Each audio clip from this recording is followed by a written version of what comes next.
Hello, my name is Landon and today I will be giving you a presentation on pit bull euthanasia. The American Pit Bull Terrier, the American Staffordshire Terrier, and Staffordshire Bull Terrier. These are breeds of dogs, breeds of pit bulls specifically, that have been misunderstood for their entire lives. And because they have been misunderstood, they are being euthanized at very, very alarming rates. According to Savable Rescue in their article Pit Bulls and Euthanasia Rates, pit bulls and pit bull mixes average about 33% of shelter intakes nationally, but in large cities the numbers are as high as 40 to 65%. About 75% of municipal shelters euthanize pit bulls immediately upon intake, without them ever having any chance at adoption. This is a major cause for concern. These animals deserve much of a chance at life as any other dog on this planet. But they are being killed because of who they were born as, not who they are. And in this speech, I will offer many solutions as to how we could possibly fix this problem. Severity and the significance of this problem. Like I said above, it's a major, major problem. Because no matter your view on dogs or animals in general, these dogs are being killed because of the breed that they were born as.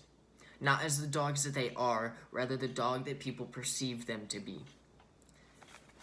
Here's some of the causes. These dogs these dogs suffer this punishment because of the horrible people who have given these dogs the reputation that they have. There has also been a major increase in pit bull population. All pit bull breeds are thought to be really aggressive and really violent, which is not true at all. There are bad people in this world, there are not bad dogs. Everything on this earth deserves a chance at life, whether they be human or dog. These animals could not choose what breed they were going to be, so why should it be up to us to decide when they live or when they die? In many households across America, these dogs are seen as part of the family. Mine happens to be one of them. I understand that not all of you may have dogs or pets in general, so let's look at it this way. How would you feel if a member of your family was taken because of how they are perceived to be before someone has met them? And kills them because of that. You'd feel sad, maybe even angry, maybe frustrated. That's exactly how I and many other Americans would feel if our pit bulls were taken away from us to be killed because of their breed. As much as people think that they are helping the problem of pit bulls, they aren't. By euthanizing these dogs, they're basically stating that all the lies and all the statements about these dogs is correct. The large reasoning behind the increase in euthanizations is because of a major spike in pit bull population to the point of overpopulation. People who work in these euthanization shelters argue that they are keeping more people safe by euthanizing these dogs. The American Staffordshire Terrier is also commonly known as the nanny dog. Now, I'm sure we're all aware of what a nanny is, and has a nanny ever harmed a child? I don't really think so. As well as police officers have tried to get these dogs to be police dogs. However, they ran into so many issues that they gave up on the project. This is because they could not get the dogs to attack people. It is not in their nature to willingly attack a person unless they are threatened.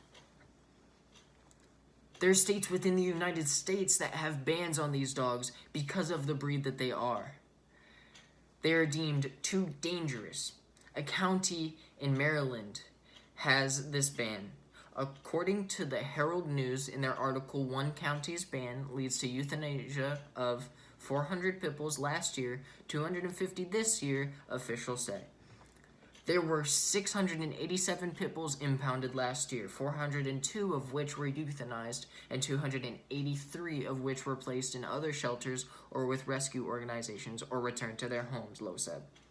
So far this year, 492 pit bulls have been impounded, with 234 of them placed in homes or with organizations, and 258 have been euthanized. So let's get into the possible solutions. Here's my first possible solution. Number one, increasing spay and neuter rates. Due to the increased population within pit bulls, an increase in spay and neuter rates would neutralize, of course, the increase in pit bull population. According to Kennel to Couch in their article Pit Bull Euthanasia and How to Put an End to It, the organization shares that simple math can exemplify that a single dog's 2 litters of pups per year could produce nearly 67,000 dogs in a 6-year reproductive lifespan. However, like most situations with dogs and animals, you will have people that don't do this. You will have people that don't see the point in doing so. Thus, they could possibly be sentencing those dogs and those litters to death later on in their life because they did not spay and neuter their parents. Possible solution number 2. Here it is. People need to learn how to go through the proper steps.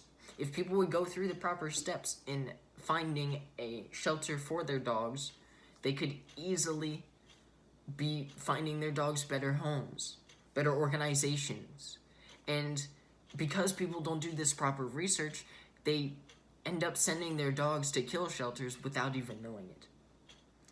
People who are at a rough point in their life, most of the time, wish to put their dog or their pet up for adoption. Because they are unable to take care of it, or they're moving to a place that doesn't allow pets, or a certain type of pet. And those people don't do the proper research of the shelters around them, and they end up sending their pit bull to a kill shelter. According to It's the Pits in their article, Surrendering Your Dog, there are very few no-kill facilities, meaning that shelters and privately held facilities do euthanize for space. They euthanize animals that the public has not shown any interest in, and they euthanize animals with minor illnesses that are easily treated. The public is under the misguided impression that when they surrender their pit bull to a shelter or facility, that they will find a home. In most parts of the country, pit bulls do not leave the shelters alive. Once again, like I said with the previous possible solution, you will have people that don't do this. You will have people who go online, search a shelter, see that it's open, send their dog there. They don't do the proper research. They don't read in the fine print that states that we euthanize this certain breed upon intake. So, here I come with my best solution. Here it is. My best solution is to simply educate people. By simply educating people, we can easily drop the euthanasia rates within the world, the country. And if we were to educate the public about these dogs, then the general opinion of these dogs would increase. By educating the general public, people will better understand what they need to do to protect these dogs. And by that point, hopefully more and more people will stand up for these dogs. Why is it the best solution? That this is the best solution because in a lot of cases, a simpler solution is the best solution. Everyone learns from basic education, from kindergarten to 12th grade, for example. If we included lessons and units about quote-unquote dangerous dogs, people will be more informed for later on in their life. For example, if we had classes about pit bulls in school, then students wouldn't be afraid when I bring up my pit bulls. They wouldn't immediately ask if they're violent or if they're aggressive towards humans. Another example of this would be when I take my dogs out for walks, especially when I take out Abner. Abner is the biggest of my 2 pit bulls. Whenever I take him for a walk and I run into someone, they immediately start to step further off to the side of the road because they're scared of him, because they're scared of his size, and they see his big head and are like, no, thank you. And it's not necessary for them to do that because he won't attack them. He won't be aggressive towards them. He's a really nice dog and he's really caring. But the stigma around him makes him seem mean and aggressive. These breeds of dogs are severely misunderstood. They are seen as these evil dogs and are euthanized because of it. They are killed because of how people perceive them to be. If people would learn more about these dogs, they would see that these dogs aren't born aggressive or violent.